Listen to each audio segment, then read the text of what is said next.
অবশেষে ভারতের আঘাতের ২৪ ঘন্টার মধ্যেই সত্যিকারের প্রত্যাঘাত শুরু করেছে পাকিস্তানের একের পর এক মিসাইলে রীতিমতো ভয়ঙ্কর অবস্থা ভারতের রাতের আকাশ।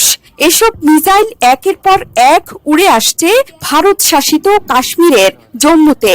বৃহস্পতিবার রাতে টানা বিস্ফোরণের শব্দ শোনা গেছে জম্মুতে। আখনুর সাম্বার মতো জায়গায় বেজে উঠেছে সাইরেন। পাকিস্তানের দিক থেকে একের পর এক রকেট উড়ে আসতে দেখা গেছে।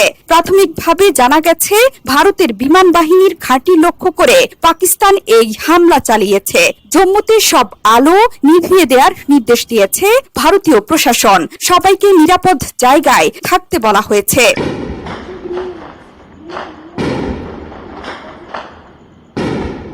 দুই দেশের গণমাধ্যমগুলো বলছে পাকিস্তানের দিকে আন্তর্জাতিক সীমান্তের ওপার থেকে রকেট উড়ে আসতে দেখা গেছে। সম্পূর্ণ ব্ল্যাক আউট করে দেওয়া হয়েছে পুরো এলাকা।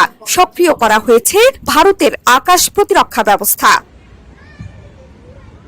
নিরাপত্তা সংস্থার সূত্রগুলো বলছে বৃহস্পতিবার রাতে পাকিস্তান মোট ৮টি ক্ষেপণাস্ত্র ভারতের দিকে ছুড়েছে। লক্ষ্যবস্তু ছিল জম্মু বিমানবন্দর, সাম্বা, আরএস পুরা, আরিনা এবং আশপাশের এলাকা।